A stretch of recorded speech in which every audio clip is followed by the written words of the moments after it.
കോട്ടയത്ത് നമുക്കറിയാം കേരള കോൺഗ്രസുകൾ തമ്മിൽ മത്സരിക്കുന്ന സാഹചര്യമുണ്ട്. ഒപ്പം കേരള കോൺഗ്രസിന്റെ ഒരു ശക്തി അത് എങ്ങനെയാണ് LDFനെ തുണച്ചത് എന്ന സാഹചര്യമുണ്ട്. ഇക്കുറിയും അവർ അത് പ്രതീക്ഷിക്കുന്നുമുണ്ട്. നഗരസഭയെ സംബന്ധിച്ച് പലതരത്തിലുള്ള അഴിമതികൾ ചർച്ചയായതാണ്. അപ്പോൾ അങ്ങനെയൊക്കെ വലിയ പോരാട്ടം കോട്ടയത്തും നടക്കുന്നുണ്ട്. അവിടെ കൊട്ടിക്കലാശം ഉണ്ടാകുമോ അതോ റോഡ് ഷോ നേരത്തെ തന്നെ തുടങ്ങിയിട്ടുണ്ട്, ആ തരത്തിലേക്കാകുമോ കലാശം?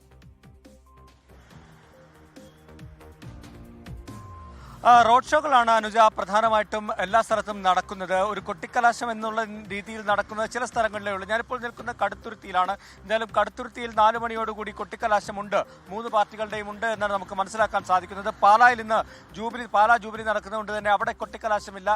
എല്ലാ പാർട്ടികളും അത് വേണ്ടെന്ന് വെച്ചിട്ടുണ്ട്. കോട്ടയത്തും സമാനമായ രീതിയിൽ ഒരു കൊട്ടിക്കലാശം എന്ന നിലയിലേക്ക് കാര്യങ്ങൾ എത്തിയിട്ടില്ല. പക്ഷേ റോഡ് ഷോകളുമായി എല്ലാ സ്ഥാനാർത്ഥികളും മുന്നോട്ട് പോകുന്ന കാഴ്ചയാണ് നമുക്ക് വിവിധ മേഖലകളിൽ സഞ്ചരിക്കുമ്പോൾ കാണാൻ സാധിക്കുന്നത്. അനുജ സൂചിപ്പിച്ചതുപോലെ തന്നെ കേരള കോൺഗ്രസുകൾ തമ്മിലുള്ള ഒരു പോരാട്ടം തന്നെയാണ് കോട്ടയത്തെ വ്യത്യസ്തമാക്കുന്നത്.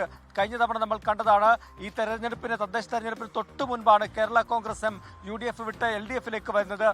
ആ സമയത്ത് ഒരു കാര്യമായിട്ടുള്ള ഒരു പ്രിപ്പറേഷനൊന്നും LDFിൽ ഇല്ലായിരുന്നു. പക്ഷേ കൃത്യമായിട്ടുള്ള സീറ്റ് വിഭജനം പോലും പൂർത്തിയാക്കാൻ അന്ന് അവർക്ക് സാധിച്ചില്ല. പക്ഷേ ജില്ലാ പഞ്ചായത്ത്, അതുപോലെ തന്നെ ഗ്രാമപഞ്ചായത്ത്, ബ്ലോക്ക് പഞ്ചായത്ത്, അങ്ങനെ ഒരു സർവാധിപത്യം ഈ പഞ്ചായത്ത് തലത്തിൽ നേടാൻ അവർക്ക് സാധിച്ചു. നഗരസഭകളുടെ കാര്യത്തിൽ മാത്രമാണ്, അതായത് 6 നഗരസഭകളുണ്ട്. അതിൽ ചങ്ങനാശ്ശേരിയും പാലായും ഒഴിച്ചു നിർത്തിയാൽ ബാക്കി 4 നഗരസഭകളും UDFിനൊപ്പം നിന്നു.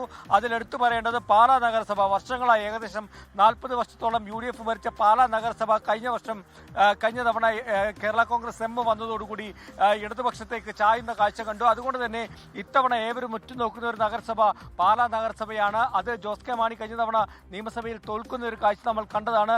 അതുകൊണ്ട് തന്നെ പാലാ നഗരസഭയടക്കം പിടിച്ചുകൊണ്ട് കേരള കോൺഗ്രസിന് വീണ്ടും ശക്തി തെളിയിക്കാനാകുമോ എന്നുള്ള ചോദ്യമാണ് ഉയരുന്നത്. അതുപോലെ തന്നെയാണ് അനുജ സൂചിപ്പിച്ച മറ്റൊരു പ്രധാനപ്പെട്ട കാര്യം, അഴിമതി ഏറ്റവും കൂടുതൽ ഉണ്ടായ അല്ലെങ്കിൽ ഒരു നഗരസഭയാണ്, വലിയ ചർച്ചയായ നഗരസഭയാണ് കോട്ടയം നഗരസഭ. 2 കോടി രൂപ കാണാതെ പോകുന്ന ഒരു ഉദ്യോഗസ്ഥൻ തട്ടിക്കൊണ്ടുപോകുന്ന ഒരു നഗരസഭ, 211 കോടി രൂപ കാണാതെ പോയ നഗരസഭ, അങ്ങനെയുള്ള വലിയ വിവാദങ്ങൾ അരങ്ങേറിയ കോട്ടയം നഗരസഭ. അതിലെടുത്തു പറയേണ്ടത്, കോട്ടയം നഗരസഭയിൽ കഴിഞ്ഞ തവണ തുല്യമായിരുന്നു സീറ്റുകൾ. നറുക്കെടുപ്പിലൂടെയാണ് ചെയർപേഴ്സണായിട്ട് ബിൻസി സെബാസ്റ്റ്യൻ വന്നത്. എന്തായാലും ഇത്തവണ ഈ ബിൻസി സെബാസ്റ്റ്യൻ UDFിനൊപ്പം സ്ഥാനാർത്ഥിയായിട്ട് മത്സരിക്കുന്നുണ്ട്. അങ്ങനെ വലിയ ചർച്ചകൾ നടക്കുന്ന ഒരു ജില്ലയാണ്. അതിൽ എടുത്തു പറയേണ്ടത് ഈ കേരള കോൺഗ്രസുകളുടെ പോര് തന്നെയാണ്. കടുത്തുരുത്തിയിലേക്ക് വരുമ്പോഴും കടുത്തുരുത്തി, കുറവിലങ്ങാട്, അതുപോലെ തന്നെ അതിരമ്പുഴ, ഒപ്പം തന്നെ കിടങ്ങൂർ പോലെയുള്ള ജില്ലാ പഞ്ചായത്ത് ഡിവിഷനുകളിൽ 5 സ്ഥലങ്ങളിൽ ശക്തമായിട്ടുള്ള പോരാട്ടം കേരള കോൺഗ്രസുകൾ തമ്മിൽ നടക്കുന്നുണ്ട്. കേരള കോൺഗ്രസ് ഇത്തവണ ജോസ് കെ മാണി വിഭാഗം പറയുന്നത് പ്രകാരമാണെങ്കിൽ കൂടുതൽ സീറ്റുകൾ വാങ്ങി ജില്ലാ പഞ്ചായത്തിൽ വരുമെന്നാണ് അവർ പറയുന്നത്. അതുപോലെ തന്നെ ബ്ലോക്ക് നോക്കുകയാണെങ്കിൽ കഴിഞ്ഞ തവണ 11 ബ്ലോക്ക് പഞ്ചായത്തുകളിൽ 10 LDF നേടി. അതും നിലനിർത്താൻ സാധിക്കുമെന്ന് LDF പറയുന്നു. പക്ഷേ ഇത് കോട്ടയം ജില്ലയാണ്. അതുകൊണ്ട് തന്നെ UDFന് അടിയുറച്ച മണ്ണാണ്. അതുകൊണ്ട് തന്നെ ഏത് സമയവും തിരിച്ചു വരാൻ അവർക്ക് സാധിക്കുമെന്നൊരു ആത്മവിശ്വാസം ഈ UDF അണികളിലുമുണ്ട്. കേരള കോൺഗ്രസ് ജോസഫ് വിഭാഗമൊക്കെ കച്ചകെട്ടി ഇറങ്ങിയിരിക്കുകയാണ് ഇത്തവണ കൂടുതൽ സീറ്റ് വാങ്ങുമെന്ന് പറഞ്ഞുകൊണ്ട്. അതുകൊണ്ട് തന്നെ ഇനി മണിക്കൂറുകൾ മാത്രമേ ഈ പരസ്യ പ്രചാരണം അവസാനിക്കാനുള്ളൂ. എല്ലാ വീറും വാശിയും പ്രചരണ രംഗത്ത് നമുക്ക് അതുകൊണ്ട് തന്നെ കാണാൻ സാധിക്കുന്നുമുണ്ട്. അനുജ, ടോബി, ഇതിലിപ്പോൾ നമുക്കറിയാം കോട്ടയം നേരത്തെ ടോബി പറഞ്ഞതുപോലെ UDFിന്റെ ഒരു ഉറച്ച കോട്ടയൊക്കെയാണ്. പക്ഷേ കഴിഞ്ഞ തദ്ദേശ തെരഞ്ഞെടുപ്പിന് തൊട്ട് മുൻപാണ് ജോസ് കെ മാണി LDFിലേക്ക് പോയത്. അതിൻ്റെ നേട്ടം LDFിന് ഉണ്ടാവുകയും ചെയ്തിട്ടുണ്ട്. പക്ഷേ ഈ കഴിഞ്ഞ 5 തവണ ഈ ജോസ് കെ മാണിയുടെയൊക്കെ പ്രവർത്തനം അത് കൂടുതൽ തങ്ങൾക്ക് മുതൽക്കൂട്ടാകും എന്ന ആത്മവിശ്വാസം LDFിനുണ്ടല്ലോ. അവിടെ ഇന്ന് പോലും ഇപ്പോൾ ജോസ് കെ മാണിയുടെ ഭാഗത്തുനിന്ന് ചില പ്രതികരണങ്ങളൊക്കെ നമ്മൾ കണ്ടു, UDFിന് മറ്റ് പാർട്ടികളുമായിട്ടൊക്കെയുള്ള ബന്ധത്തെക്കുറിച്ച്, പ്രത്യേകിച്ച് പാലായിൽ ഉൾപ്പെടെ. അപ്പോൾ അങ്ങനെ കടുത്ത പോരാട്ടം, അതിനിടെ ഇത്തരത്തിലേക്കുള്ള ആരോപണ പ്രത്യാരോപണങ്ങൾ. തീർച്ചയായിട്ടും കഴിഞ്ഞ 5 വർഷം അവർ ഒന്നിച്ച് പ്രവർത്തിച്ചു എന്നുള്ളതാണ് ഒരു അഡ്വാൻറ്റേജ് ആയിട്ട് LDF പറയുന്നത്. പ്രത്യേകിച്ചും ജോസ് കെ മാണി പറയുന്നത് CPM അണികളുമായിട്ട് താഴെത്തട്ടിൽ കേരള കോൺഗ്രസ് അണികൾക്ക് ഒന്നിച്ച് പ്രവർത്തിക്കാൻ സാധിച്ചു. ഒരു പാർലമെന്റ് തെരഞ്ഞെടുപ്പ് കഴിഞ്ഞു, അതുപോലെ തന്നെ നിയമസഭാ തെരഞ്ഞെടുപ്പൊക്കെ കഴിഞ്ഞ ഒരു പശ്ചാത്തലത്തിൽ അവർക്കൊന്നിച്ച് അവർ മുന്നോട്ട് പോയിട്ടുണ്ട്. അതുകൊണ്ട് അത് അഡ്വാൻറ്റേജ് ആയിട്ട് അവർ പറയുന്നുണ്ട്. പക്ഷേ അപ്പോഴും എടുത്തു പറയേണ്ട ചില കാര്യങ്ങളുണ്ട്. പാലാ നഗരസഭയിലൊക്കെ ഈ LDF കൗൺസിലർമാർക്കിടയിൽ തന്നെ വലിയ പ്രശ്നങ്ങളിലേക്ക് പോകുന്ന കാഴ്ച നമ്മൾ കണ്ടതാണ്. അതായത് ഒരു കേരള കോൺഗ്രസ് കൗൺസിലറെ ഒരു CPM കൗൺസിലർ മർദ്ദിക്കുന്ന കാഴ്ച നമ്മൾ കണ്ടു. ഈ CPM കൗൺസിലർക്ക് ചെയർമാൻ സ്ഥാനം നൽകാൻ വന്നപ്പോൾ അത് ജോസ് കെ മാണി അടക്കമുള്ളവർ ഇടപെട്ട് അത് തടയുന്ന കാഴ്ച കണ്ടു. അങ്ങനെ ജോസ് കെ മാണിയെ വിമർശിച്ചതിന് ഈ CPM കൗൺസിലറെ പാർട്ടി പുറത്താക്കുന്ന കാഴ്ച കണ്ടു. ആ വ്യക്തി ബിനു പുളിക്കക്കണ്ടം എന്ന് പറയുന്ന ആ വ്യക്തി ഇപ്പോൾ സ്വതന്ത്രനായിട്ട് മത്സരിക്കുന്നുണ്ട്. ഇതൊക്കെ ഒരു ചെറിയ അസ്വാരസ്യങ്ങൾ LDF-ൽ ഉണ്ടാക്കുന്നുണ്ടെങ്കിലും ബാക്കിയുള്ള സ്ഥലങ്ങളിലൊക്കെ വലിയ പ്രശ്നമില്ലാതെ കാര്യങ്ങൾ സ്മൂത്തായി പോകുന്നു എന്നാണ് പറയുന്നത്. തലനാട് എന്ന് പറയുന്ന പുതിയൊരു ഡിവിഷൻ ജില്ലാ പഞ്ചായത്തിൽ വന്നിട്ടുണ്ട്. ആ സീറ്റ് ആർക്ക് എന്നുള്ള ഒരു ചോദ്യം വലിയ ചർച്ചയായിരുന്നു. ആ സീറ്റിന് വേണ്ടി കടുത്ത നിലപാടുകളിലേക്ക് CPI-യും കേരള കോൺഗ്രസ് എമ്മും പോകുന്ന കാഴ്ച കണ്ടു. സീറ്റ് വിഭജനത്തിൽ ആ സീറ്റ് കേരള കോൺഗ്രസിന് കൊടുക്കാൻ CPM താല്പര്യം കാണിച്ചപ്പോൾ അതിനെ ശക്തമായിട്ട് CPI എതിർത്തു. ഒടുവിൽ അയർക്കുന്നത്ത് ഒരു പൊതു സ്വതന്ത്രനെ കൊണ്ടുവന്നാണ് ആ പ്രശ്നം പരിഹരിച്ചത്.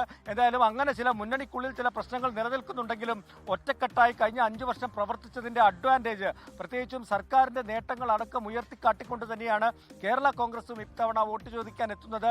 നമുക്കറിയാം, ഈ തെരഞ്ഞെടുപ്പിന് തൊട്ടു മുമ്പാണ് റബ്ബർ വില, താങ്ങുവില ഉയർത്തുന്ന നടപടി വന്നു. കാർഷിക മേഖലയ്ക്ക് കാര്യമായിട്ടുള്ള പിന്തുണ നൽകുന്നു, പെൻഷൻ വർദ്ധിപ്പിച്ചു. ഇതൊക്കെ അഡ്വാൻറ്റേജ് ആയിട്ട് തന്നെ കേരള കോൺഗ്രസും കാണുന്നുണ്ട്. കാർഷിക മേഖല ഞാൻ നേരത്തെ സൂചിപ്പിച്ച പോലെ റബ്ബറിന്റെ വില സ്ഥിരതാ ഫണ്ട് അത് വർദ്ധിപ്പിച്ചത് വലിയ അനുഗ്രഹമായിട്ടുണ്ടെന്നാണ് കേരള കോൺഗ്രസ് പറയുന്നത്. അതെങ്ങനെ പ്രതിഫലിക്കുമെന്നതടക്കമുള്ള കാര്യങ്ങൾ ഇനി കാത്തിരുന്ന് കാണേണ്ടിയിരിക്കുന്നു. എന്തായാലും ഒറ്റക്കെട്ടായിട്ട് പോകുന്നുവെന്നാണ് LDF പറയുന്നത്. അതേസമയം UDF-ലേക്ക് വരികയാണെങ്കിൽ ഈ LDF-നുള്ളിലെ ഈ പടലപ്പിണക്കങ്ങളൊക്കെ ഉയർത്തിക്കാട്ടിക്കൊണ്ടുള്ള ഒരു പ്രചരണം തന്നെയാണ് നടത്തുന്നത്. അവിടെ കാര്യമായ അസ്വാരസ്യങ്ങൾ ഉണ്ടായിട്ടില്ല. മുൻ വർഷങ്ങളിലൊക്കെ നമ്മൾ കാണുന്നത് 400-ലധികം വിമതന്മാരൊക്കെ ഉണ്ടായിട്ടുള്ള ഒരു ജില്ലയാണ്. പക്ഷേ ഇത്തവണ അത്തരത്തിലുള്ള പ്രശ്നങ്ങളൊന്നും UDF-ൽ ഉണ്ടായിട്ടില്ലെന്ന് അവർ പറയുന്നുണ്ട്. അങ്ങനെ നോക്കുകയാണെങ്കിൽ വലിയ പ്രശ്നമില്ലാതെ ഈ സ്ഥാനാർത്ഥി നിർണയം അതുപോലെ തന്നെ സീറ്റ് വിഭജനമൊക്കെ അവർ നടത്തിയിട്ടുണ്ട്. അതുകൊണ്ട് തന്നെ അതൊരു അഡ്വാൻറ്റേജ് ആണെന്നാണ് UDF-ഉം പറയുന്നത്. എന്തായാലും ഇരു മുന്നണികളും പ്രതീക്ഷയിലാണ്. അതുപോലെ തന്നെയാണ് NDA-യുടെ കാര്യം കൂടി നമ്മളിവിടെ എടുത്തു പറയേണ്ടതുണ്ട്. പ്രത്യേകിച്ചും ഷോൺ ജോർജും PC ജോർജും ഒക്കെ BJP-ക്കൊപ്പം വന്നു കഴിയുമ്പോൾ കഴിഞ്ഞ തവണ പൂഞ്ഞാർ ഡിവിഷനിൽ ജില്ലാ പഞ്ചായത്തിലേക്ക് വിജയിച്ചത് ഷോൺ ജോർജാണ്. അവിടെ 2 ഡിവിഷനാണ് ഇത്തവണ പൂഞ്ഞാർ ഡിവിഷൻ വിഭജിച്ച് വന്നിരിക്കുന്നത്. ആ 2 ഡിവിഷനിൽ നിന്നും BJP-ക്ക് വിജയം നേടാൻ സാധിക്കുമെന്ന് പറയുന്നു. കഴിഞ്ഞ തവണ പള്ളിക്കത്തോടും അതുപോലെ തന്നെ മുത്തോലിയുമാണ് പഞ്ചായത്തുകളിൽ 2 പഞ്ചായത്ത് മാത്രമാണ് BJP-ക്ക് ലഭിച്ചത്. അതിൽ നിന്നും വ്യത്യസ്തമായി കൂടുതൽ പഞ്ചായത്തുകൾ, അയ്മനമടക്കമുള്ള പഞ്ചായത്തുകൾ BJP-ക്ക് അനുകൂലമായിട്ടുള്ള നിലപാട് സ്വീകരിക്കുമെന്ന് BJP അഡ്വാൻറ്റേജ് പറയുന്നുണ്ട്. BJP-ക്കുള്ളിലും NDA-ക്കുള്ളിലും ചില പ്രശ്നങ്ങളുണ്ട്. സീറ്റ് വിഭജനത്തിൽ BDJS-ന് കാര്യമായിട്ടുള്ള പരിഗണന നൽകിയില്ല എന്ന് പരസ്യമായി അവരുടെ ജില്ലാ പ്രസിഡന്റ് അടക്കം പറയുന്ന കാഴ്ച നമ്മൾ കണ്ടതാണ്. പക്ഷേ അതൊക്കെ പരിഹരിച്ച് അവരും മുന്നിലോട്ട് വന്നിട്ടുണ്ട് എന്നാണ് NDA വൃത്തങ്ങളും അറിയിക്കുന്നത്. എന്തായാലും 3 മുന്നണിക്കുള്ളിലും ചില പ്രശ്നങ്ങൾ ഉള്ളപ്പോൾ തന്നെ ഒറ്റക്കെട്ടായിട്ടുള്ള പ്രവർത്തനം വിജയം നേടാൻ സാധിക്കുമെന്നുള്ള കോൺഫിഡൻസ് 3 പേരും ഒരുപോലെ മുന്നോട്ട് വെക്കുന്നുണ്ട്. ആം ആദ്മിയുണ്ട്, അതുപോലെ തന്നെ മറ്റ് സ്വതന്ത്ര സ്ഥാനാർത്ഥികളുണ്ട്.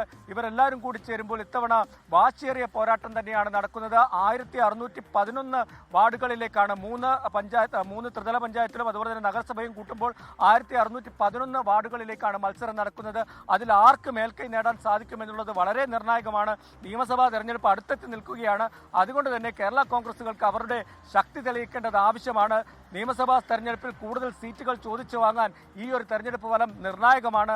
അതുകൊണ്ട് തന്നെ രണ്ടും കൽപ്പിച്ചുള്ള ഒരു പോരാട്ടത്തിലേക്കാണ് കേരള കോൺഗ്രസുകളും മറ്റു പാർട്ടികളും ഇറങ്ങിയിരിക്കുന്നത്. അനുജ, അതാണ് കോട്ടയം ജില്ലയിൽ കടുത്ത പോരാട്ടം നടക്കുകയാണ്. അതിൽ ഏറ്റവും പ്രധാനം കേരള കോൺഗ്രസുകൾ തമ്മിലുള്ള കടുത്ത മത്സരമാണ്. കേരള കോൺഗ്രസ് LDF-നെ പിന്തുണയ്ക്കുന്നു, അവർക്കൊപ്പം നിൽക്കുന്നു എന്നുള്ളത് ഇക്കുറി അവർക്ക് കൂടുതൽ ഗുണം ചെയ്യും. കഴിഞ്ഞ തവണ അതിന് തൊട്ട് മുൻപാണ് അവർ LDF-ലേക്ക് എത്തിയത്. അതിന്റെ ഗുണമുണ്ടായിട്ടുണ്ട്. എന്നാൽ ഇക്കുറി അതിനേക്കാൾ വലിയ ആത്മവിശ്വാസത്തിൽ LDF നിൽക്കുമ്പോൾ UDF ആകട്ടെ തങ്ങളുടെ ഉറച്ച കോട്ടയിലേക്ക് മടങ്ങിയെത്താൻ കഴിയും എന്നുള്ള ആത്മവിശ്വാസത്തിലാണ്. ലോകത്തെവിടെയായാലും ഏത് സമയത്തും 24 വാർത്തകളും ഓഗ്മെന്റഡ് റിയാലിറ്റി പാക്കേജുകളും എക്സ്പ്ലെയിനറുകളും വിശദമായി കാണാൻ ഞങ്ങളുടെ YouTube ചാനൽ നിങ്ങൾക്ക് സബ്സ്ക്രൈബ് ചെയ്യാം.